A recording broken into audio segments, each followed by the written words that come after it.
शरीर के प्रत्येक अंग की विकास दर अलग अलग अवस्थाओं में अलग अलग होती है। उक्त कथन में निहित सिद्धांत है। शरीर के प्रत्येक अंग में पर्टिकुलर एक ही शरीर की बात की जा रही है, इसलिए व्यक्तिगत भिन्नता नहीं होगा, क्योंकि व्यक्तिगत भिन्नता कहां होगा, जहां दो अलग अलग शरीरों की बात की जाएगी। तो ये पहला ऑप्शन तो गलत हो गया। अलग अलग अवस्थाओं में अलग अलग अर्थात कोई क्रमिक रूप है ही नहीं, यहां पर किसी प्रकार का क्रम नहीं दर्शाया गया, इसलिए इसका तीसरा ऑप्शन सही होगा, विकास की गति में भिन्नता। क्लियर? विकास की गति में भिन्नता होगी। विकास की गति में भिन्नता यही कहते हैं कि कभी कोई तेज गति से, कभी कोई धीमी गति से, तो प्रत्येक अंग अपने अपने हिसाब से बढ़ेगा। यह विकास की गति में भिन्नता का सिद्धांत है। नेक्स्ट क्वेश्चन नंबर 31, मानसिक या सामाजिक विकास शारीरिक विकास पर निर्भर है के सिद्धांत के अनुसार? बिल्कुल, परस्पर संबंध का सिद्धांत। समान प्रतिमान, सिफेलोकॉर्डल, परस्पर संबंध, तो सारे विकास एक दूसरे से संबंधित होंगे परस्पर, तो इसलिए सारे विकास है वो शारीरिक विकास पर निर्भर करेंगे। शरीर ही नहीं होगा तो क्या मानसिक विकास होगा और क्या सामाजिक विकास होगा? किसी प्रकार का कोई विकास नहीं होगा। ये परस्पर संबंध का सिद्धांत। नेक्स्ट, विकास के सिद्धांतों में प्रॉक्सिमोडिस्टाल का अर्थ है। प्रॉक्सिमोडिस्टाल, अब ये हिंदी में ऐसे लिख दे, देखिए कई बार होता है कि सर ये तो इंग्लिश में लिखा हुआ है, तो हिंदी में ऐसे लिखा हुआ आ जाएगा, फिर आप क्या करोगे? ये हिंदी तो क्रमबद्धता नहीं है, निरंतरता नहीं, इन दोनों में थोड़ा सा कंफ्यूजन है। सिर से पैरों की ओर होता है और केंद्र से सिरों की ओर होता है, तो ये प्रॉक्सिमोडिस्टाल कहा जाता है। प्रॉक्सिमोडिस्टाल। और जो सिर से पैरों की ओर है वो सिर से पैरों की ओर, ये अपना दूसरा वाला ऑप्शन, ये सिर से पैरों की, सिफेलोकॉर्डल। सिर से पैरों की ओर विकास को सिफेलोकॉर्डल कहा जाता है और केंद्र से सिरों की ओर विकास को प्रॉक्सिमोडिस्टाल कहा जाता है। ठीक है, चलिए नेक्स्ट। कुछ अभी लिखने की आवश्यकता तो नहीं है ज्यादा? चलिए, धन्यवाद। संवेदना ज्ञान की पहली सीढ़ी है, यह कथन संबंधित है। संवेदना ज्ञान की पहली सीढ़ी, तो जब संवेदना, हमको पता है ये मानसिक विकास से संबंधित है, ये हमें पता है मानसिक विकास से, लेकिन है क्या संवेदना? संवेदना क्या है?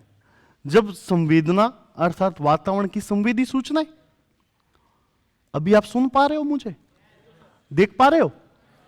चलिए, ये हमारी 5 ज्ञानेंद्रियां और 5 ही प्रकार की संवेदनाएं, संवेदी सूचनाएं जिन अंगों से प्राप्त हो रही है वो हमारे संवेदी अंग।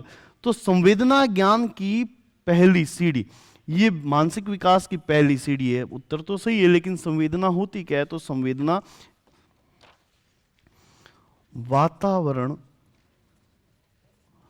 वातावरण की,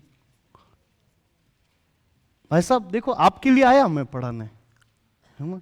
ये तो ठीक है, इतने लोग बिठाए हुए हैं, मैं आपके लिए आया हूं, आपसे अत्यधिक स्नेह है मेरा, है ना? आप पीछे नहीं देखें, मैं आपके लिए, ठीक है, ये बिठाए हुए ताकि आपका मन लगा रहे, है ना?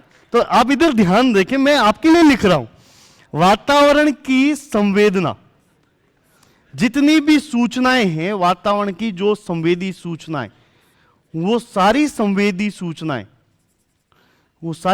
सूचनाएं संवेदनाएं अर्थात जो हमारी ज्ञानेंद्रियां हैं वो प्राप्त करेगी। ज्ञानेंद्रियां 5 प्रकार की है और उनसे जो भी ज्ञान प्राप्त हो रहा है, तो संवेदना जहां पर भी होगी, संवेदना में किसी प्रकार का एक शुद्ध चीज है, ये शुद्ध है, शुद्ध रूप है, इसमें किसी प्रकार का कोई पूर्व ज्ञान सम्मिलित नहीं होता, पूर्व ज्ञान का अभाव है इसमें।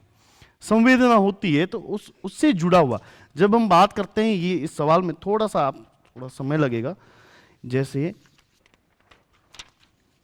हम कुछ पढ़ते हैं, मानसिक विकास के कुछ स्टेप पढ़ते हैं कि सबसे पहले विकसित हो रही है संवेदना, फिर उसके बाद विकसित होता है प्रत्यक्षीकरण, फिर उसके बाद विकसित हो रहा है प्रत्यय।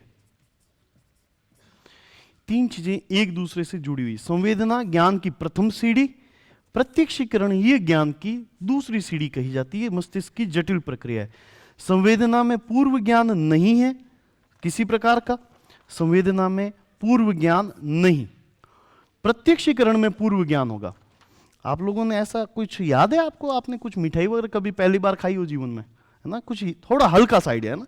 इतना तो पता ही है कि आप सभी ने कहीं कभी कोई मिठाई, भाई साहब क्या हुआ? हाँ कोई बात नहीं, आप देखिए आवश्यक सेवाएं हैं उनका लाभ जरूर उठाए, है ना? कोई बात नहीं। देखिए पानी, देखिए सर्दी है, पानी शरीर में कम भी हो जाता है, बढ़ भी जाता है, तो वो सारी चीजें चलती रहनी चाहिए। खैर, तो अब संवेदना पहली सीढ़ी, ज्ञान की पहली सीढ़ी। पहली सीढ़ी मतलब अब पहली बार हम कोई मिठाई खाए, अब उस मिठाई का जो टेस्ट है वो हमारे लिए उस प्रकार का कोई पूर्व अनुभव नहीं है ना, वो है हमारी शुद्ध संवेदना पहली बार। अगली बार जब हम वही मिठाई खाते हैं तो वही मिठाई हमारे लिए, अब हमको पता है, जैसे आप अपनी पसंद की कोई मिठाई सोच लेना है ना। देखो कल्पना शक्ति जरूर होनी चाहिए अध्यापक में। आप सभी अध्यापक, हमने अभी एक सवाल पढ़ा था, कल्पना शक्ति का अगर अभाव है तो अध्यापक सफल नहीं है। आपको सफल अध्यापक बनना है, परीक्षा में भी सफल होना है, तो आप अपनी पसंद की कोई मिठाई की कल्पना कर लीजिए। मैं अपनी पसंद की मिठाई जैसे आपको बताऊं कि गुलाब जामुन, है ना? हाँ कोई बात नहीं, आपकी पसंद भी होगी, मैं एक सामान्य बात बता रहा हूं, तो वो गुलाब जामुन। अब जब वो पहली बार मैंने अपने जीवन में खाया था, उस पहला जो उसका ज्ञान था वो संवेदना थी।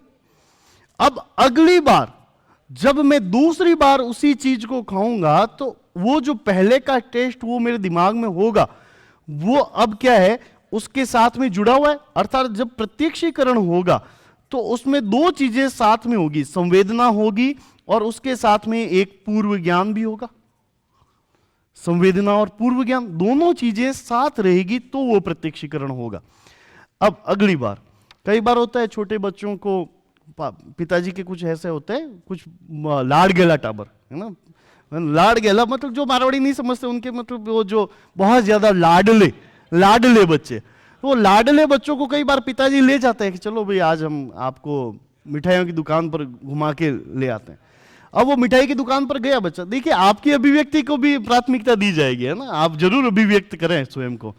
इसके बाद में अपन कुछ वो सवाल वगैरह के लिए रखेंगे, लेकिन वो जब मैं यहाँ से उतर जाऊं तो आप अपनी अभिव्यक्ति जरूर दें। वो बहुत वांछनीय है, नहीं हंसने की बात नहीं, वांछनीय है, वो बहुत चीज जरूरी है क्योंकि आपको भी अभिव्यक्त होना है। तो अब ये प्रत्यय और प्रत्यक्षीकरण, अब वो पिताजी ले गए मिठाई की दुकान पर और कहा बच्चा ले तुझे खाना हो जो खा। अब वो पहली बार उसने गुलाब जामुन खाया, वो उसकी संवेदना पहले हो चुकी थी, अब दूसरी बार खाएगा वो उसका प्रत्यक्षीकरण। अब वो तीसरी चौथी पांचवी मिठाई सब खा रहा है, देखिए सारी मिठाइयों का रंग अलग अलग, मतलब उसकी दृष्टि संवेदना अलग, सारी मिठाइयों का आकार अलग, सारी मिठाइयों का टेक्सचर अलग अर्थात स्पर्श संवेदना अलग, सारी मिठाइयों में खुशबू अलग। अब जब भी वो मिठाई कोई पहली बार खा रहा है तो पहली बार संवेदना हो रही है, दूसरी बार एक अर्थ अगर पहले खाया हुआ है, अर्थ जुड़ा हुआ है, पूर्व ज्ञान है, तो वह प्रत्यक्षीकरण हो रहा है। अब धीरे धीरे वो बहुत सारी मिठाइयां खाता है, लेकिन लास्ट में जाकर एक चीज देखता है, यार सारी मिठाइयां अलग अलग दिखती है, सारों के रंग अलग अलग है, सबकी खुशबू अलग अलग है, सब हाथ में पकड़ने में सबका कोई बहुत ज्यादा सूखी है, कोई रसीली है, कोई किसी प्रकार की है, लेकिन इन सब में एक बात कॉमन है, ये सब मीठी है, ये उसका प्रत्यय है। जब प्रत्यय विकसित होता है अर्थात अब बच्चे का संज्ञान का विकास होने लग गया, ये संवेदना, प्रत्यक्षीकरण और प्रत्यय, ये तीन चीजें जब होती है तो इसका मतलब है कि मानसिक विकास होने लग गया। इसलिए कहा गया है संवेदना ज्ञान की पहली सीढ़ी है। और यहीं पर आप कहीं नीचे साइड में लिख लें, बिल्कुल मैं आपको बता रहा हूं क्या हुआ। आप अरे भाई साहब आप कहां रिव्यू में कहां चले गए? आप जब चल रहा था तभी, अब अपना ये जब एक बार आगे चलेंगे ना, ऐसे पीछे के और मुझे खींचे नहीं, मुझे पता है आपकी भावनाओं की कदर करता हूं मैं, है ना? अरे भाई साहब मैं कह रहा हूं आप उसी समय बोल देते, अब आप मुझे खींचे नहीं, है ना? संवेदना, अब ये संवेदना यहीं पर एक आप लाइन लिख दें, प्रत्यक्षीकरण ज्ञान की द्वितीय सीढ़ी है, द्वितीयक सीढ़ी है, सीढ़ी, ये ढक्कन वाला रखें, सीढ़ी है। यह मस्तिष्क की, मैं बोल दूं ऐसे लिख दें आप, यह मस्तिष्क की एक जटिल प्रक्रिया है। यह मस्तिष्क की एक जटिल प्रक्रिया है।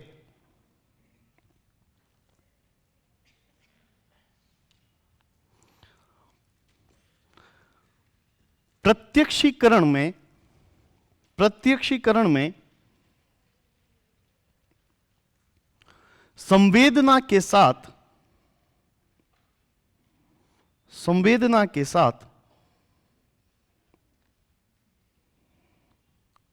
एक पूर्व ज्ञान जुड़ा हुआ होता है।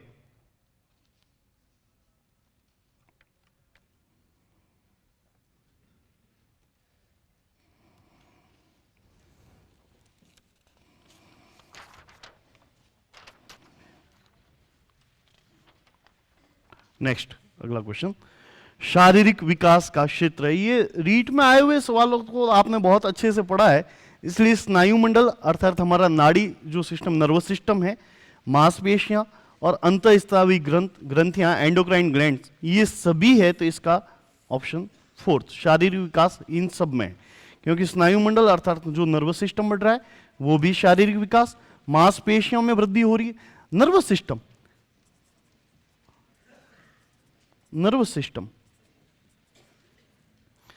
जो मस्तिष्क वगैरह की जो नाड़ियां विकसित हो रही है और वो नाड़ियां जो पूरे शरीर को नियंत्रित करेगी, वो सारा नर्वस सिस्टम है, ये स्नायु मंडल है। मांसपेशियां हमारे शरीर में जो हड्डियों को ढकने के लिए और सामान्य कार्य करने के लिए जो भी चीजें हैं वो मांसपेशियां, अंतःस्रावी ग्रंथियां, एंडोक्राइन ग्लैंड्स।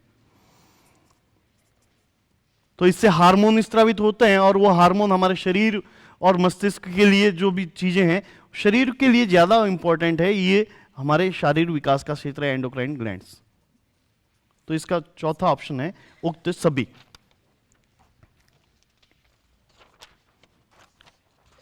नेक्स्ट, अगला सवाल है, सामाजिक व संवेगात्मक विकास साथ साथ चलते हैं। सामाजिक व संवेगात्मक, तो परिभाषा दी हुई है क्रो एंड क्रो की, तो इसको ज्यादा सोचना ही नहीं है। क्रो एंड क्रो की परिभाषा है सामाजिक और संवेगात्मक विकास साथ साथ चलते हैं। नेक्स्ट, असुमेलित पहचानिए। पलायन, भय, संवेदना, आश्चर्य, युद्ध, प्रियता, क्रोध, अप्रियता, घृणा। अब ये हमें पता है कि ये जो सारी चीजें ली गई है फर्स्ट ग्रेड बायोलॉजी में 2013 में आया हुआ क्वेश्चन, ये सारी चीजें ली हुई है मैकडूगल की मूल प्रवृत्ति सिद्धांत से। मैकडूगल ने दिया था मूल प्रवृत्ति सिद्धांत, है ना। तो उसने 14 प्रकार की मूल प्रवृत्तियां बताई थी। उसके साथ में प्रत्येक मूल प्रवृत्ति के साथ में एक संवेग जुड़ा हुआ होता है, और वो जो संवेग और उसके साथ जुड़ी हुई मूल प्रवृत्ति है, तो वो संवेग और मूल प्रवृत्ति का सिद्धांत है। तो 14 प्रकार की मूल प्रवृत्तियां, कई बार होता है कि हमें एज इट इज याद नहीं रहती और हम यहां पर कंफ्यूज हो जाएंगे किसके साथ क्या है, किसके साथ क्या नहीं है। तो एक छोटा सा खेल हम खेलते हैं कि एक तरफ ये मैकडूगल लिखें आप, मैकडूगल मूल प्रवृत्ति सिद्धांत,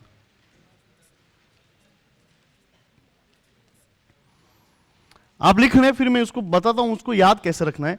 मैकडूगल के मूल प्रवृत्ति सिद्धांत में एक तरफ हमको संवेग लिखने हैं, दूसरी तरफ मूल प्रवृत्ति।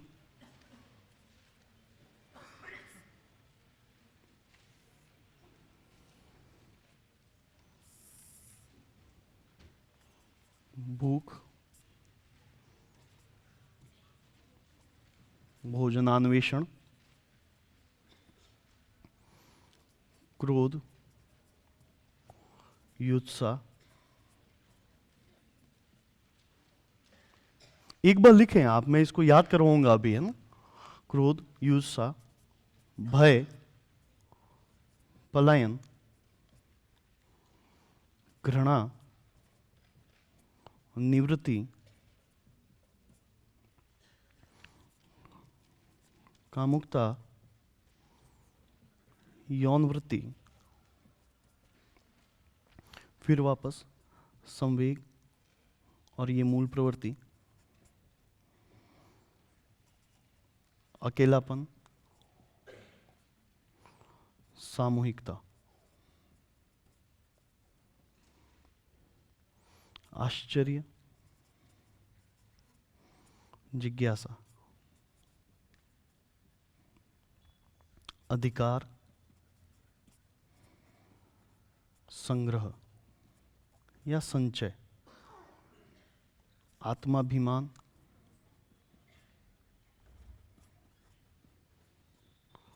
आत्मगौरव, आत्महीनता, दीनता।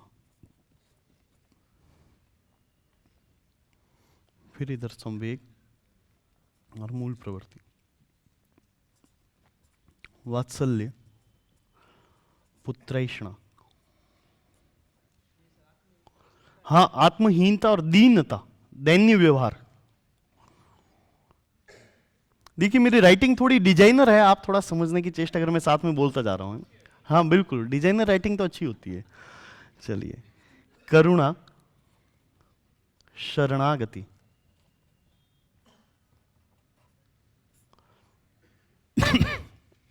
सॉरी, रचनात्मकता, रचनात्मकता, कृतित्व और हास्य या मनोविनोद,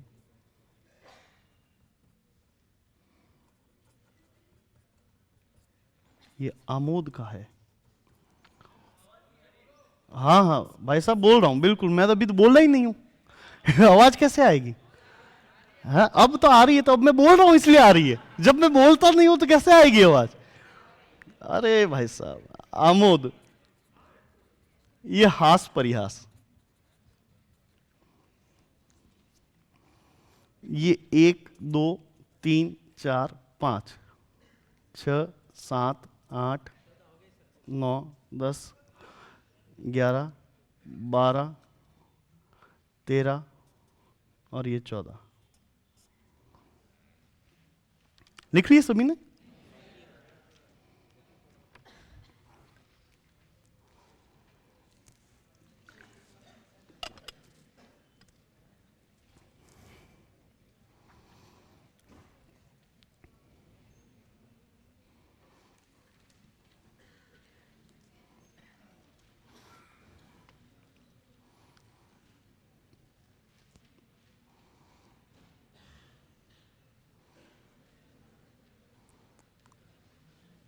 अब तो लिख लिए?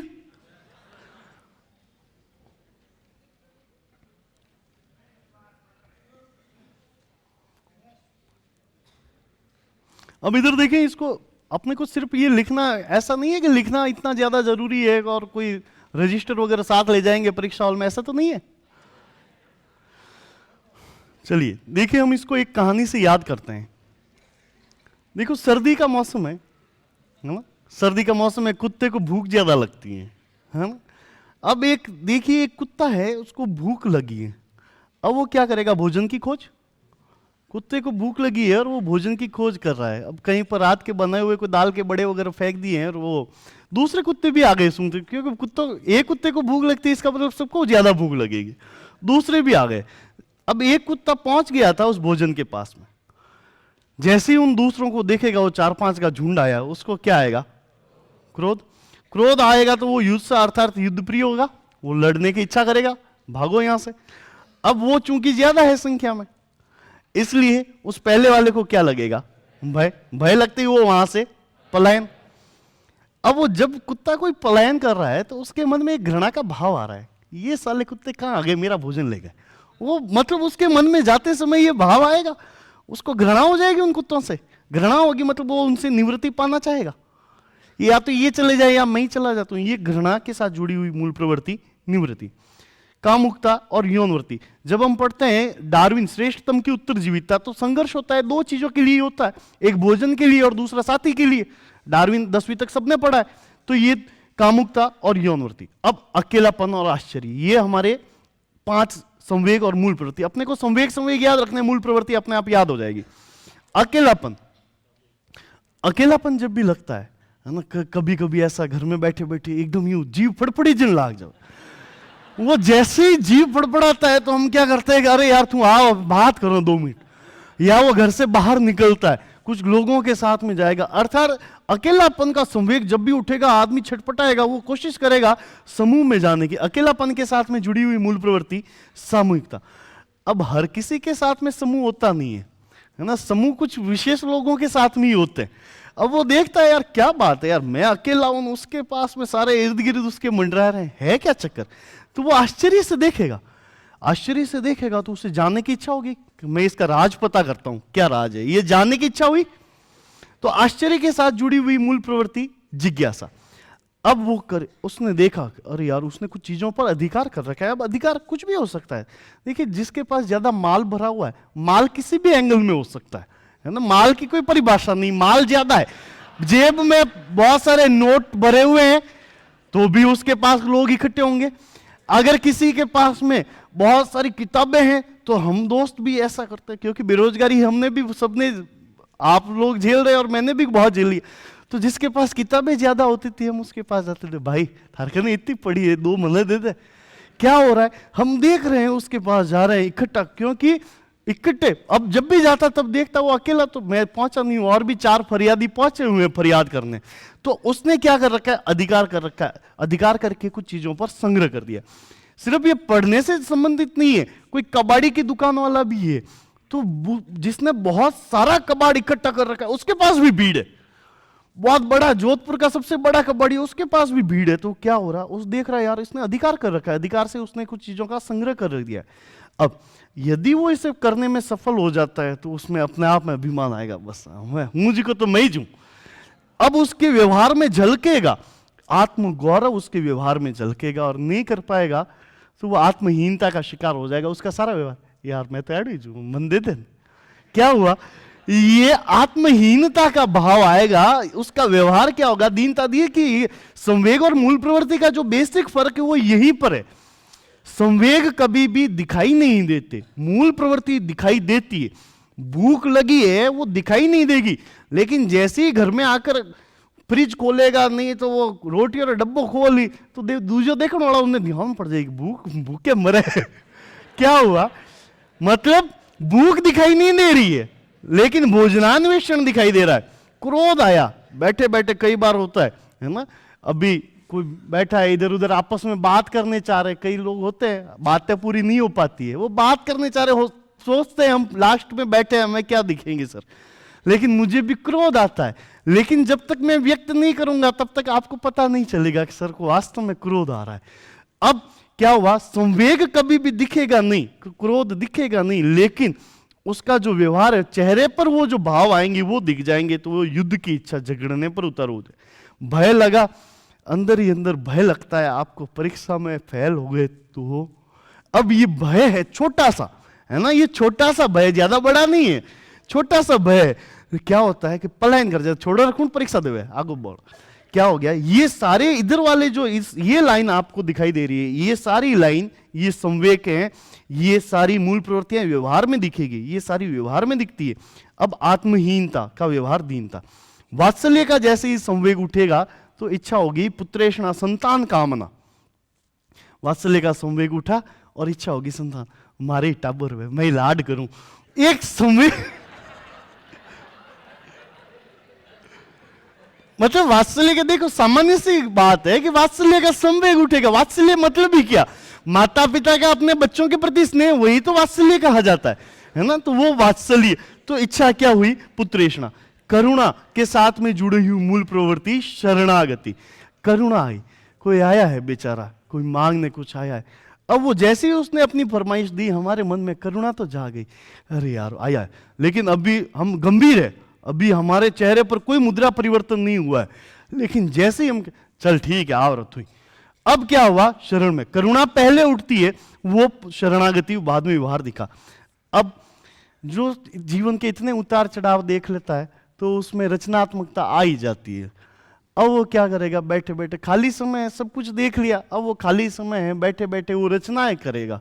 क्या करेगा, कोई कविता लिखेगा, कोई कहानी बनाएगा, कोई चित्र बनाएगा, मूर्ति बनाएगा, कुछ नहीं तो आके इंसानों को ही बनाएगा। क्या हो गया, रचनात्मकता, कृतित्व। अब आमोद और हास प्रयास, ऐसी कभी, हालांकि ज्यादा कक्षाओं का मुझे सांगवान सर जितना और मलिक सर जिनसे आप पढ़े हो उतना ज्यादा अनुभव नहीं है, लेकिन थोड़ा बहुत जो अनुभव है उसमें, अरे कोई बात नहीं, नहीं मुझे देखिए आपकी प्रशंसा, अगर आप गाली भी बोलेंगे मन में तो वो मेरे लिए बिल्कुल ही बढ़िया रहेगी, और अगर आप कोई प्रशंसा भी करेंगे तो फर्क ही को नहीं पड़े, चिकड़ा गढ़ा उड़ाओ, ना आपकी प्रशंसा का प्रभाव पड़ेगा ना आपके कटु वाक्यों का प्रभाव पड़ेगा। तो ये जब आमोद, अब ऐसे ही मैं कहीं पढ़ा रहा था और एक बार ऐसी कुछ चर्चा चली, देखिए बहुत सारी बातें होती है, फोन वगैरह भी आते रहते हैं, फोन पर भी कुछ बात याद आ गई थी, है ना, कुछ होते हैं, कुछ आपस में विचार विमर्श करना चाह रहे हैं, तो वो विचार विमर्श भी चल रहे थे ऐसे, तो मुझे कोई एक बात याद आ गई, ऐसी कोई घटना थी और मैं कुछ बात बता रहा था, तो उसी समय कुछ नहीं हुआ। अरे बात कुछ नहीं थी, ये सिर्फ आमोद है, हास परिहास है, अब मैंने आपको बना दिया, ये रचनात्मकता है, ये कृतित्व है। चलिए, तो अब आप याद करें संवेग और मूल प्रवृत्तियों का ये जोड़ा, संवेग और मूल प्रवृत्तियों का जोड़ा याद करें। देखिए, कुत्ते को भूख लगी, भोजन की खोज की, दूसरे को देखा, क्रोध आया, झगड़ने को उतर हुआ, भय लगा, वहां से पलायन कर गया, घृणा निवृत्ति, कामुकता यौन वृत्ति। अब वापस यहां पर कुत्ते को यहां छोड़ देना है, अब यहां पर यह इंसानी व्यवहार लाना है ना, ये यहां तक कुत्ते को छोड़ देना क्योंकि सर्दी खत्म हो गई है। अकेलापन, अकेलापन लगेगा, सामूहिकता देखेगा, आश्चर्य से जिज्ञासा, अधिकार, संग्रह, आत्माभिमान, आत्मगौरव, आत्महीनता और दीनता, वात्सल्य, पुत्रेषणा, करुणा, शरणागति, रचनात्मकता, कृतित्व, आमोद और हास प्रयास। अब आप ईमानदारी से अपने हाथ में जो भी आपके रजिस्टर रखे हुए हैं वो साइड में रख ले, उसकी तरफ नहीं देखें। मैं एक एक संवेग बोलूंगा और आपको उसके साथ जुड़ी हुई मूल प्रवृत्ति बतानी है। भूख, क्रोध, क्रोध, तो यहां पर देखो युद्ध प्रियता क्रोध है, तो इसका मतलब यह सुमेलित है। चलिए ठीक है, अगला नेक्स्ट भय, ये दोनों सही है, ये भी सही है। तो अब अगला जो संवेग उठेगा वो संवेग क्या, घृणा, घृणा के साथ अप्रियता अर्थात निवृत्ति, तो ये भी है। चलिए ये सारे संवेग आ गए, तो अब बचा कौन सा है, संवेदना, आश्चर्य। तो अब आश्चर्य तो संवेग उसके साथ क्या जुड़ी हुई है, तो असुमिलित पहचान लिया, तो एक बार बोल ले मेरे साथ, पहला संवेग भूख, जुड़ी हुई मूल प्रवृत्ति, दूसरा संवेग मूल प्रवृत्ति, तीसरा संवेग मूल प्रवृत्ति, चौथी घृणा निवृत्ति, पांचवा कामुकता यौन वृत्ति, अकेलापन, आश्चर्य, जिज्ञासा, अधिकार, नेक्स्ट आत्माभिमान, आत्मगौरव, आत्महीनता, दीनता, नेक्स्ट वात्सल्य, नेक्स्ट करुणा, नेक्स्ट रचनात्मकता, कृतित्व और लास्ट। चलिए धन्यवाद।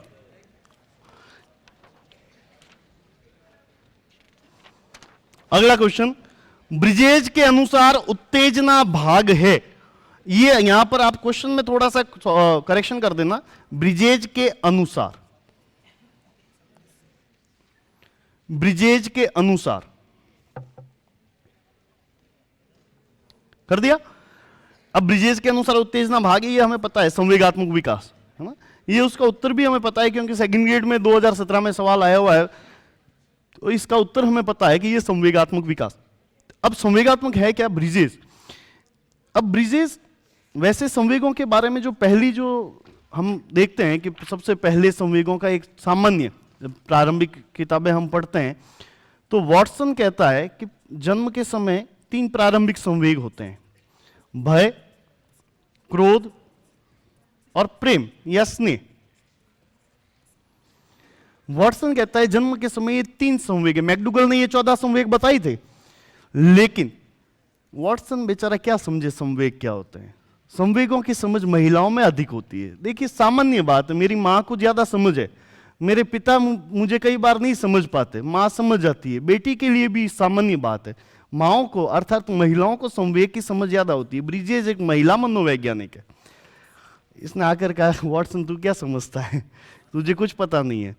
कोई जन्म के समय कुछ नहीं होता है, जन्म के समय केवल एक संवेग होता है, वह है उत्तेजना।